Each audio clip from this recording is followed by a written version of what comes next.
selamat datang di video pembelajaran bahasa Indonesia. Assalamualaikum warahmatullahi wabarakatuh. Apa kabar anak-anak? Semoga kalian semua dalam keadaan sehat walafiat ya. Sudah siap belajar hari ini? Tentunya ya.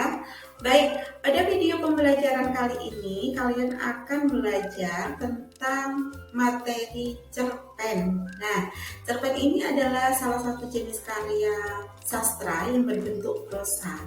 Tetapi tahukah kalian, dalam sebuah cerpen itu terdapat unsur-unsur yang membangun sehingga jadilah sebuah cerpen yang utuh. Kira-kira apa?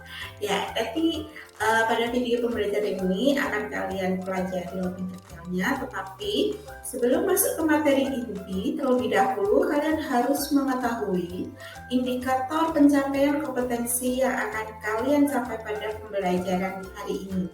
Apa saja? Pada video pembelajaran kali ini, materi yang kita bahas yaitu diambil dari KD 3.9, yaitu menganalisis unsur-unsur pembangun cerita pendek dalam buku kumpulan cerita pendek. Kemudian indikator pencapaian kompetensinya, yaitu yang pertama, peserta didik menganalisis unsur-unsur pembangun dalam cerpen. Yang kedua, peserta didik mengategorikan dan mengomunikasikan hasil analisis unsur-unsur pembangun cerpen. Yang ketiga, peserta didik menyimpulkan perbedaan unsur pembangun intrinsik dan ekstrinsik pada cerita pendek. Nah, di akhir pembelajaran diharapkan kalian semua mampu menganalisis, kemudian mengategorikan dan menyimpulkan perbedaan unsur intrinsik dan ekstrinsik berdasarkan teks cerita yang sudah kalian baca. Nah, untuk buku kumpulan ceritanya bisa kalian download di media pembelajaran e-learning. Kemudian kalian juga bisa mendownload LKPD di sana, karena setelah belajar materi di video pembelajaran hari ini, kalian akan melanjutkan dengan mengerjakan LKPD bersama kelompok, kemudian nanti dilanjut dengan mempresentasikan, mengomunikasikan di forum diskusi di Google Meet, perwakilan masing-masing kelompok mengomunikasikan hasil analisis yang sudah kalian kerjakan. Baik, berbicara tentang cerpen, kira-kira apa sih yang sudah pernah kamu lakukan? Pernahkah kamu membaca cerpen? Atau pernahkah kamu menulis cerpen? Nah, kedua keterampilan ini sangat menarik sekali anak-anak. Membaca cerpen itu juga suatu kegiatan yang sangat menarik sekali, karena banyak sekali cerita-cerita yang membuat secara nggak sadar akan menghilangkan kejenuhan kita dengan kesuntukan kita sehari-hari sehingga menjadi hiburan. Kemudian keterampilan menulis pun akan menjadi suatu kreativitas yang sangat luar biasa untuk diri kita, dan mengembangkan pengalaman-pengalaman yang kita punya pun bisa kita jadikan sebuah cerpen ya. Baik, apakah kamu tahu cerpen dan novel itu bukan sebuah sastra, sebuah jenis sastra prosa yang sama? Ataukah kamu tahu bahwa cerpen dan novel itu memiliki perbedaan? Nah, ini yang harus kamu tahu. Cerpen dan novel adalah jenis karya sastra berbentuk prosa yang memiliki perbedaan dari penyajian isi, ya. Dari penyajian isinya. Cerpen, dalam penyajian cerpen adalah suku kata itu tidak lebih 10.000 kata yang ditulis di sana. Sedangkan novel adalah suku katanya lebih 35.000 kata. Nah, dari sini bisa dilihat bahwa perbedaan cerpen dan novel ini adalah salah satunya dari panjang pendeknya cerita yang disampaikan. Nah, di sini sudah sangat terlihat bahwa cerpen itu lebih pendek, jauh lebih pendek daripada novel. Kenapa cerpen itu menjadi sebuah cerita yang pendek? Karena di dalamnya hanya memiliki satu konflik. Yang dikembangkan itu hanya satu konflik saja, sehingga alur yang dikembangkan itu sangat sederhana dan mudah kita pahami, sehingga kita baca dalam keadaan mepet pun kita masih mampu untuk menyelesaikan cerita tersebut. Berbeda dengan novel, berbeda dengan jenis karya prosa novel. Novel ini isinya cenderung panjang. Karena apa? Karena memiliki banyak konflik. Yang dimunculkan itu banyak konflik, sehingga alurnya pun cenderung rumit dan kita tidak akan mudah memahaminya jika kita tidak membaca dari awal.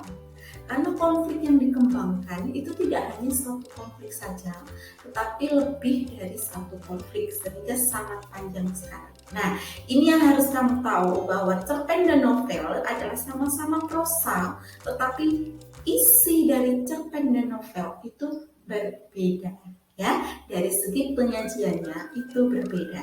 Jadi cerpen tidak bisa dikatakan novel, begitu pula dengan novel tidak bisa disebut dengan cerpen. Nah, baik. Kemudian menjadi sebuah cerpen itu harus ada unsur pembangunnya. Nah, unsur pembangun cerpen itu apa aja? Yang pertama ada unsur intrinsik dan yang kedua adalah unsur ekstrinsik. Di mana unsur intrinsik ini adalah unsur pembangun dari dalam cerita. Kalau unsur ekstrinsik ini dari luar cerita. Jika dianalogikan, unsur intrinsik ini adalah organ dalam tubuh manusia, ya. Sedangkan unsur ekstrinsik adalah organ luarnya. Nah, itu jika dianalogikan dengan tubuh manusia. Lalu apa saja sih unsur intrinsik dalam sebuah cerpen? Yang pertama ada tema, kemudian ada alur, latar, tokoh, penokohan, sudut pandang, dan amanat. Tema adalah topik yang dikembangkan itu nanti ceritanya tentang apa. Kita harus tahu temanya. Kira-kira kita mengambil cerita ini tentang apa sih? Nah, itu. Kemudian kita alurnya nanti seperti apa? Alur adalah jalan cerita. Jalan cerita dalam sebuah peristiwa. Kemudian latar di sini adalah mendeskripsikan tempat, waktu, dan suasana yang ada pada cerita tersebut. Kemudian dalam sebuah cerita pun harus didukung dengan adanya tokoh yang melakukan kejadian itu. Nah, tokoh ini disebut dengan pelaku. Lalu adalah penokohan. Setiap tokoh itu memiliki karakter atau sifat yang berbeda-beda antara tokoh satu dengan tokoh yang lain. Nah, karakter atau sifat dari tokoh tersebut itu disebut dengan penokohan. Jadi tokoh dan penokohan ini berbeda. Tokoh adalah pelaku, sedangkan penokohan adalah sifat dari pelaku, ya. Kemudian sudut pandang. Sudut pandang ini adalah kedudukan pengarang dalam cerita. Nah, sudut pandang ini pengarang biasanya menggunakan kata ganti aku atau nama orang biasanya. Dari situ dia sebagai tokoh aku atau nama orang, menyebutkan nama orang, seperti tokohnya adalah Rian misalnya. Nah, itu adalah kedudukan pengarang di situ sebagai apa? Bisa menjadi aku, bisa menjadi Riani, bisa menjadi Viola, dan lain-lain, ya. Kemudian amanat. Amanat ini adalah pesan yang secara tersirat disampaikan oleh pengarang untuk pembaca. Artinya dari kejadian itu pembaca bisa mengambil kira-kira apa sih, pelajaran apa sih, hikmah apa sih yang bisa kita ambil dari cerita tersebut, yaitu amanat.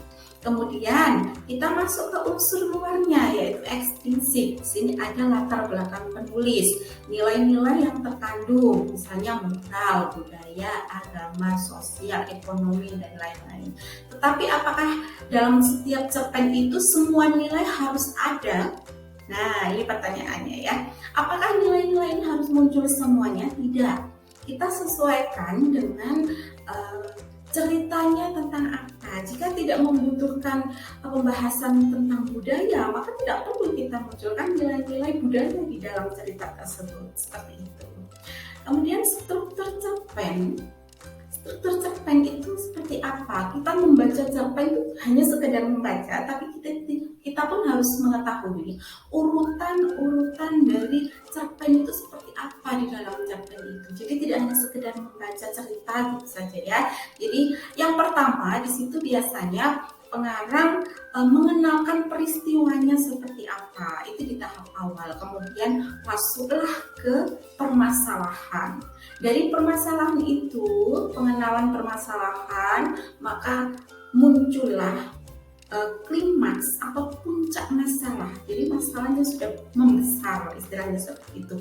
Kemudian ketika sudah dalam puncaknya permasalahan itu, maka kita menuju ke anti klimaks, yaitu hampir menyelesaikan permasalahan tersebut untuk menuju ke penyelesaian dari permasalahan tersebut. Jadi membaca cerpen pun kita pun harus memahami gitu. Jadi apa saja yang ada dalam cerpen itu apa. Jadi tidak hanya sekedar membaca ceritanya gitu ya. Baik, kemudian bagaimana dengan kaidah kebahasaannya? Nah, dalam sebuah cerpen seperti yang saya bilang tadi, jadi kita mulai membiasakan kritis ya. Jadi membaca itu tidak hanya sekedar membaca, tapi kita harus juga menganalisis kira-kira bahasa cerpen itu seperti apa, kemudian apa saja sih di dalamnya, ada apa, itu semuanya harus kita pahami juga. Jadi tidak hanya sekedar membaca cerita selesai. Nah, kaidah kebahasaan yang ada pada cerpen itu biasanya menggunakan konjungsi kronologis karena cerpen itu menceritakan sebuah peristiwa kejadian ya. Kemudian menggunakan kata keterangan, mendeskripsikan latar, tempat, waktu, dan suasana. Menggunakan kalimat langsung dan tak langsung. Ini biasanya terletak pada dalam sebuah cerpen yang sudah pernah membaca cerpen. Di situ ada cuplikan dialog antar tokoh. Nah, itu biasanya dituliskan dengan menggunakan kalimat langsung dan tidak langsung. Lalu menggunakan gaya bahasa atau menggunakan diksi yang indah. Kebanyakan orang yang membaca terkadang masih banyak yang berpikir bahwa ini bahasanya sulit sekali sih dipahami. Kenapa nggak pakai bahasa yang sehari-hari saja gitu. Nah, inilah sastra. Sastra itu sesuatu yang indah, tulisan yang indah. Maka apa yang kita sajikan itu pun juga harus menggunakan diksi-diksi atau pilihan-pilihan yang sekiranya itu sangat menonjolkan keestetikan sebuah tulisan. Nah, misalnya di sini mendeskripsikan kata sore hari. Di situ kita bisa menggantikan kata sore hari itu dengan kata senja.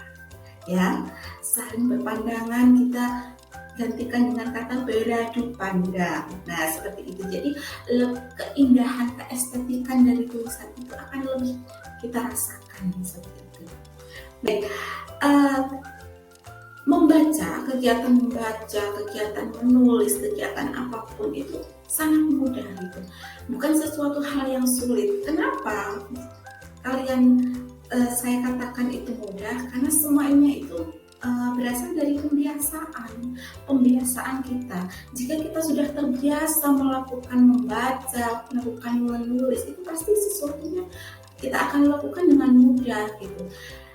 Dengan membaca misalnya, kamu tuh akan tahu, kan? Dengan membaca kamu akan tahu, dengan kamu tahu wawasan kamu akan bertambah.